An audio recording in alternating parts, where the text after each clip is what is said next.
वायदा करता हूं, हमारी पार्टी का जितना भी भरसक प्रयास होगा, हम नेताजी सुभाष चंद्र बोस के लिए भारत रत्न दिलवाकर रहेंगे। जो भारत रत्न के लिए ऐसे लोगों को मिला है जिन्होंने देश के लिए कुछ नहीं किया और जिन्होंने देश के लिए कुर्बानी दी, उन महान स्वतंत्रता सेनानी, देशभक्त, हिंदुस्तान के रग रग में बसे हुए महान देशभक्त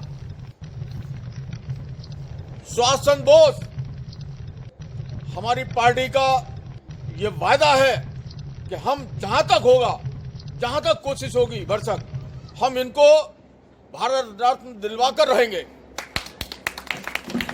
और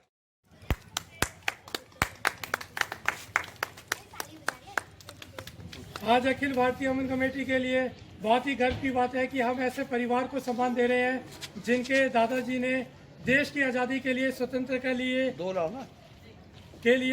अपना योगदान दिया। उनके परिवार आगे चल के भी राष्ट्र के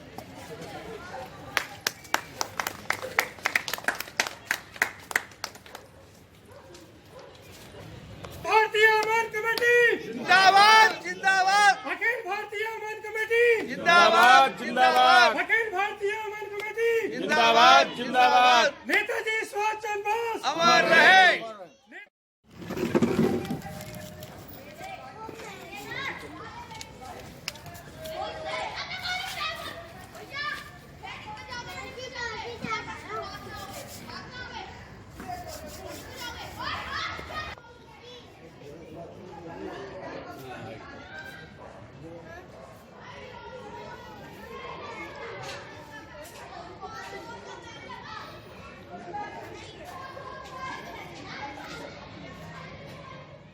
कि आज़ादी भी शहादत पे लोग बहुत कम सुभाष चंद्र बोस को याद करते हैं, क्या कहेंगे इस बात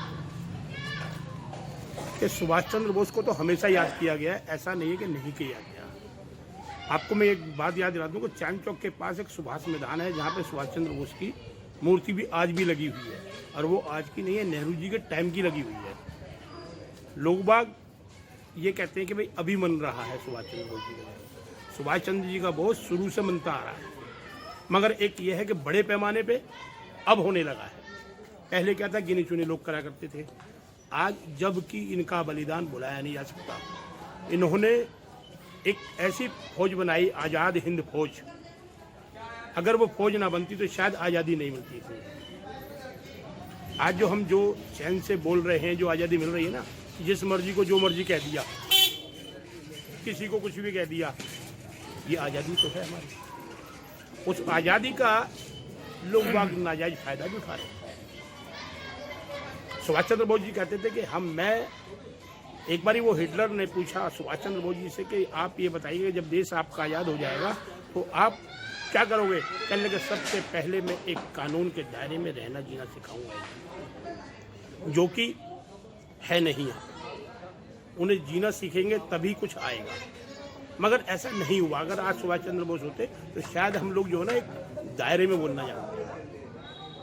बोलना कोई दायरे में नहीं जानता, जिससे जो मुंह में आता है वो बोलना। और ये सच्चाई है, ये आप भी देख रहे हो कि जो कोई किसी को जो मर्जी कह देता है, कोई किसी का वो नहीं है। मगर सुभाष चंद्र जी बोस, हम एक आवाज उठाएंगे कि इनके लिए इनको सम्मान दिया जाए देश के अंदर। राष्ट्रीय, जैसे महात्मा गांधी राष्ट्रीय पिता थे, ऐसे ही इनको राष्ट्रीय के नाम से संबोधन किया जाना चाहिए सुभाष चंद्र बोस जी को। अखिल भारतीय अमन कमेटी इसकी आवाज़ उठाती है कि इनके लिए भी सम्मान दिया जाए, इनके परिवार को। इनको आज भी इनका परिवार है बंगाल में, ऐसी बात नहीं कि नहीं है, इनका परिवार आज भी है। और उनके जो नारे थे, 2 नारे थे कि तुम मुझे खून दो मैं तुम्हें आज़ादी दूंगा। जय हिंद, जय भारत। जय हिंद, जय भारत।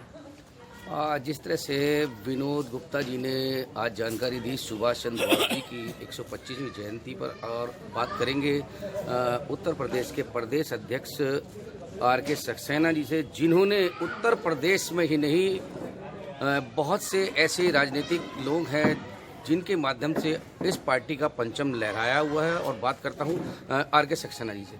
सक्सेना जी, क्या कहना चाहिए?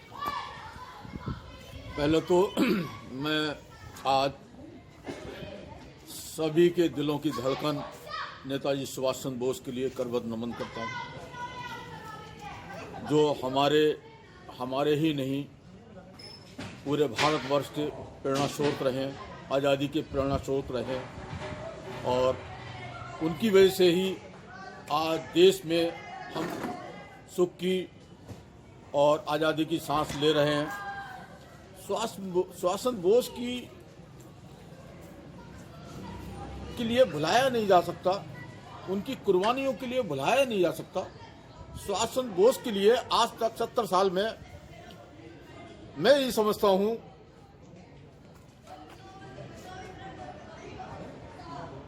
किसी भी पार्टी ने कोई सम्मान देने की चेष्टा नहीं की, न दिया। केवल उनका नाम का यूज किया, उनकी आज़ादी का यूज किया, उनकी देशभक्ति का यूज किया। अगर नेताजी सुभाष चंद्र बोस नहीं होते तो आज देश आज़ाद नहीं होता। मैं ये समझता हूं 70 साल से उन्हें राष्ट्र चिन्ह क्यों नहीं मिला, ये मेरा क्वेश्चन है, मेरा प्रश्न है। 70 साल से जो पार्टियां आई जिन्होंने देश पर राज किया, उन्होंने आज तक उन्हें राष्ट्र चिन्ह क्यों नहीं दिया, मान सम्मान क्यों नहीं दिया। मैं पूछना चाहता हूं, मैं उनसे भी पूछना चाहता हूं कि सुभाष चंद्र बोस के अलावा जिन लोगों ने आज देश पर राज किया है, उन्होंने कितनी कुर्बानियां दी हैं। सुभाष चंद्र बोस की कुर्बानी को भुलाया नहीं जा सकता। ये हमारा दुर्भाग्य है, उन्हें आज तक राष्ट्रीय सम्मान से नहीं नवाजा गया। मैं समझता हूं सुभाष चंद्र बोस एक नाम ही नहीं, एक आवाज भी हैं और उन्होंने जो आज़ाद हिंद फौज का पुनर्गठन किया और उसको बनाई, उसकी वजह से अंग्रेजों में एक भय का वातावरण बना और अंग्रेजों को भगाने में पूर्ण तरह से पूरा योगदान सुभाष चंद्र बोस जी का था। हमारे ही कुछ लोगों ने उनकी पार्टी का आज़ाद हिंद फौज का विरोध किया, जो बड़ा शर्मनाक है। उससे उनको काफी कष्ट हुआ और उन्होंने देशभक्ति के लिए जो प्रयत्न किए उसमें वो हमेशा सक्सेस हुए, लेकिन लास्ट में आखिर में जाकर उनके साथ जो गद्दारी हुई, उनके साथ जो देशभाव का पैदा हुई, वो बहुत ही शर्मनाक बात है। उन्होंने एक नारा दिया था, तुम खून दो देशवासियों, तुम खून दो, हम तुम्हें आज़ादी देंगे। ये नारा ही हमारे हिंदुस्तान के हर कैंडिडेट के अंदर रग रग में बसा हुआ था। और एक जब वो ये बोलते थे, तुम हमें खून दो, हम तुम्हें आज़ादी देंगे, हर हिंदुस्तान के रोंगटे खड़े हो जाते थे, क्योंकि हम तो उस आज़ादी में नहीं थे, लेकिन हमारे दादा हमें बताते थे कि हम लोग कैसे उस आज़ादी के लिए तत्पर रहते थे। और उनकी एक आवाज़ पर हमारा पूरा संगठन तैयार रहता था। तो मैं मोदी जी का बार बार धन्यवाद करता हूं, जिन्होंने 125वीं